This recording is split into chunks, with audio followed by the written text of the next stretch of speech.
ਧੰਨਵਾਦ ਕਰਦਾ ਕਿ ਤੁਸੀਂ ਅੱਜ ਸਾਡੇ ਇੱਕ ਬੁਲਾਵੇ ਤੇ ਇੱਥੇ ਆਏ ਹੋ ਤੇ ਅੱਜ ਸਾਡੇ ਵਿੱਚ AICC ਦੇ ਸਪੋਕਸਪਰਸਨ ਤੇ national media coordinator wing commander Anuma Acharya ji ਆਏ ਨੇ। ਇਹ ਅੱਜ ਜੋ ਕਾਂਗਰਸ ਦਾ ਚੋਣ ਮਨੋਰਥ ਪੱਤਰ ਹੈ, ਜਾਣੀ ਕਿ ਕਾਂਗਰਸ ਨੇ ਜੋ ਅੱਜ ਨਿਆਏ ਪੱਤਰ ਭਾਰਤ ਲਈ ਜੋ ਜਾਰੀ ਕੀਤਾ ਹੈ, ਉਹਨੂੰ ਅੱਜ ਜਲੰਧਰ ਦੇ ਵਿੱਚ ਜਿਹੜਾ ਹੈਗਾ ਕਿ ਜਾਰੀ ਕਰਨ ਆਏ ਨੇ। ਸੋ ਹੁਣ ਮੈਂ ਬੇਨਤੀ ਕਰੂੰਗਾ ਵਿੰਗ ਕਮਾਂਡਰ अनुमा जी के वो अपने विचार ਤੁਹਾਡੇ सामने रखें। मैं ज़िला कांग्रेस कमेटी के अध्यक्ष और सभी साथियों की शुक्रगुजार हूँ कि जलंधर जो कि एक जर्नलिज्म का हब है, वहाँ के आप सभी लोगों को मिलने का मुझे अवसर मिला। और इसकी ज़रूरत इसलिए भी पड़ी कि मेन स्ट्रीम मीडिया ने हमारे न्याय पत्र को, हमारे 5 न्याय और 25 गारंटियों को जैसी जगह मिलना चाहिए एक लोकतंत्र में, वैसी नहीं दी है। तो पंजाब का जो मुझे इस चुनाव के दौरान AICC मीडिया कोऑर्डिनेटर बनाया गया है, तो मैं जिम्मेदारी से वो सभी बातें जो नेशनल मीडिया ने कांग्रेस के न्याय पत्र के बारे में नहीं बताया है, आप सबके सामने रखना चाहती हूँ। मेरे 25 साल के एयरफोर्स के कार्यकाल में मुझे पंजाब में पोस्टिंग का कोई सुअवसर नहीं मिला, तो मुझे लगता है कि उसका मैं आज भरपाई कर पा रही हूँ आप लोगों के बीच में बात करके। तो कांग्रेस जिस तरह से कांग्रेस की राजनीति रही है, देश के लोकतंत्र को खड़ा करती हुई, सभी की कलेक्टिव ओनरशिप यानी कि देश पर सभी का बराबर अधिकार, जिस तरह की वो राजनीति रही है, उसी तरह का हमारा न्याय पत्र है। और उस न्याय पत्र में सभी समाज के वर्गों के लिए कुछ ना कुछ ऐसी चीज़ है जो उन्हें जीवन में आगे लेकर जाएगी और उनका विकास करेगी।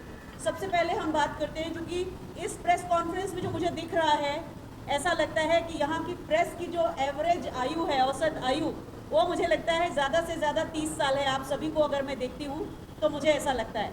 तो सबसे पहली बात हम युवाओं की करेंगे, युवा न्याय की बात करेंगे कि कैसे देश में इस समय 40-45 सालों की सबसे ज़्यादा बेरोज़गारी है और 40% युवा, उनको अभी तक रोज़गार नहीं मिला है। कुछ लोगों ने तो रोज़गार मिलने की आशा ही छोड़ दी है।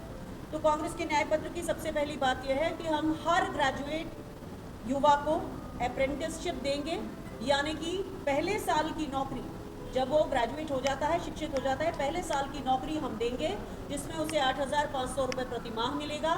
उसके पास एक अनुभव आएगा और आगे वो अपनी राह जो है वो बना सकता है। दूसरी बात यह है कि जो भर्ती परीक्षा बार बार जो घोटाले हो रहे हैं, जिसके कारण कोई अपनी एजुकेशन तो लेता है, लेकिन जब वो एग्ज़ाम देता है और जब वो ये सोचता है कि अब मैं अपने परिवार के लिए कुछ करूँगा, तब उसे पता चलता है कि पेपर लीक हो गया है और वो चीज़ उसकी आगे बढ़ जाती है, उसका वो सपना और आगे चला जाता है और अनिश्चित समय के लिए चला जाता है। मैं तो एक ऐसे प्रदेश से आती हूँ जहाँ व्यापम नाम का इतना भयानक घोटाला हुआ, जिसमें 45 लोगों की डेथ हुई और ज़्यादा ही लोगों की पता ही नहीं चला कि वो किस कारण से उनकी मौतें हो रही हैं, और वो सभी उस व्यापम से जुड़े हुए थे। तो जब से भारतीय जनता पार्टी की सरकार आई है, हमने देखा है कि इस तरह के भर्ती घोटाला जो है वो बढ़ते चले जा रहे हैं। तो उससे कांग्रेस एक प्रॉपर लीगल उसका प्रोविज़न लाकर और इस तरह के भर्ती घोटाले को बंद करेगी। हम जो गिग वर्कर्स हैं, जो कि कोविड के बाद आपने सुना होगा गिग वर्कर्स ज़्यादा होने लगे हैं, परमानेंट वर्कर्स को कम कर दिया गया है, तो गिग वर्कर्स को न्याय नहीं मिलता, उनके पास कोई PF की सिक्योरिटी नहीं होती, उनके पास कोई हेल्थ सिक्योरिटी नहीं होती। हम उनके लिए भी प्रोविजंस लेकर आएंगे। और युवा रोशनी नाम का एक हमारा प्रोजेक्ट है, जिसमें हम 5,000 करोड़ का एक हमारे पास फंड होगा, जिससे युवा अपना स्टार्टअप कर सकते हैं। तो ये बातें हम युवाओं के लिए लेकर आए हैं। बात आती है नारी न्याय की।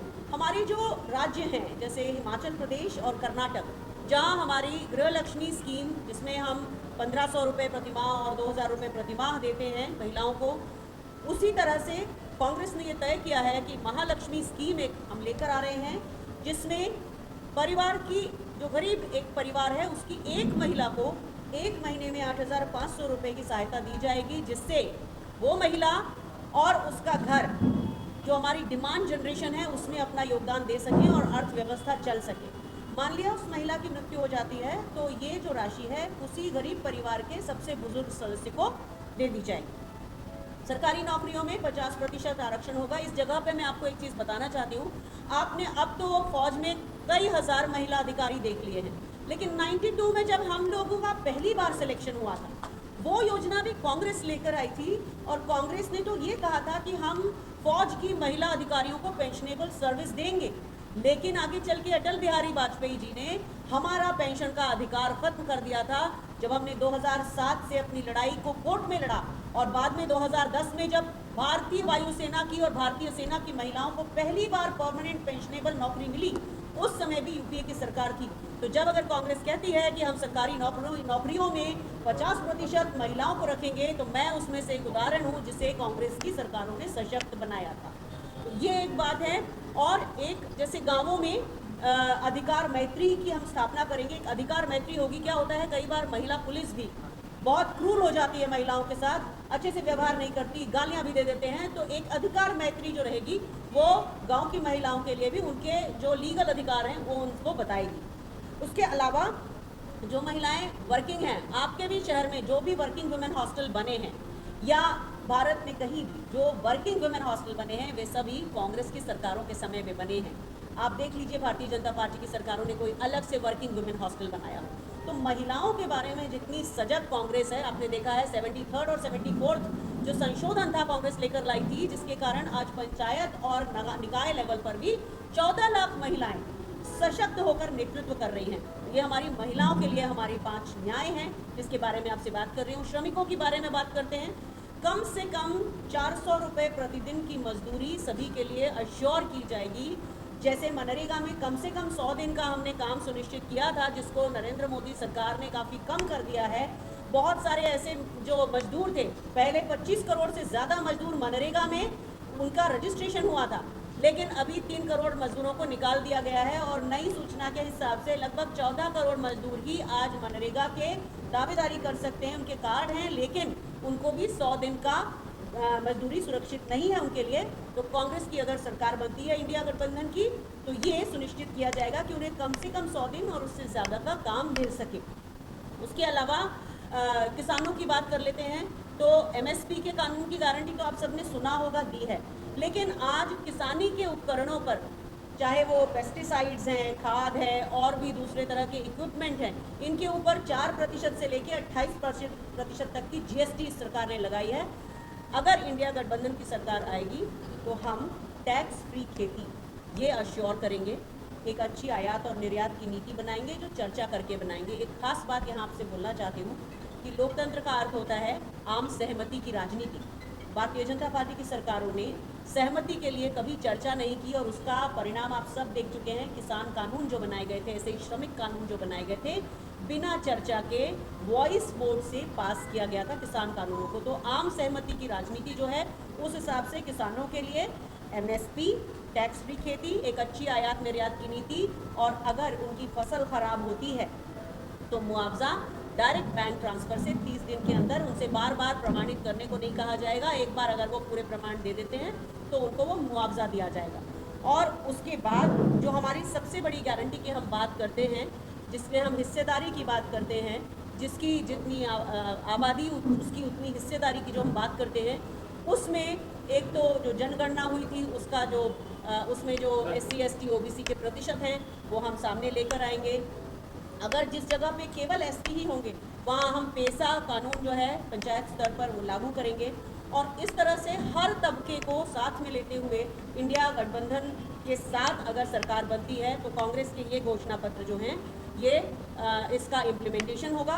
और बहुत से लोग ऐसे हैं जो आज 25 मतलब जिनको मेडिकल बीमा नहीं मिलता है, तो उनको भी 25 लाख रुपए तक का मेडिकल बीमा दिया जाएगा। कांग्रेस का जो न्याय पत्र है उसमें संविधान को सुरक्षित रखने की वे सारी बातें हैं जो पिछले 10 सालों में भारतीय जनता पार्टी की सरकार ने जिसको खराब किया है। तो हमारा जो ये न्याय पत्र है हमारे पास उसकी सॉफ्ट कॉपी है, क्योंकि मैं नहीं समझती 48 पेज आप लोगों के पास भेजने से कोई फ़ायदा होगा उसका, इसलिए हम आपको सॉफ्ट कॉपी भेजेंगे। पंजाबी में भी उसकी कॉपीज़ हैं, तो वो आपको भेज दी जाएगी। आप उसे पढ़ें और पाएंगे कि जितना भी डैमेज हमारे लोकतंत्र को हुआ है, हमारे न्याय पत्र में उस 10 साल के डैमेज की भरपाई करने की पूरी ताकत है। संविधान की 2 बेंच, जिसमें एक संवैधानिक पीठ होगी, एक अपील पीठ होगी, ये भी बनाई जाएगी। और संसद के दोनों सदन कम से कम 100 दिन चले, इसकी भी बात है। और ख़ास तौर पे पत्रकारों के ऊपर जो एक सेंसरशिप लगाई जाती है, जो छोटे यूट्यूबर्स के ऊपर सेंसरशिप लगाई जाती है, उस सभी को रिवर्स करने का हमारे न्याय पत्र में बहुत स्पष्ट प्रोविज़न है। तो ये कहकर मैं अपने 5 न्याय और 25 गारंटी जो कांग्रेस की है उसकी बात खत्म करती हूँ।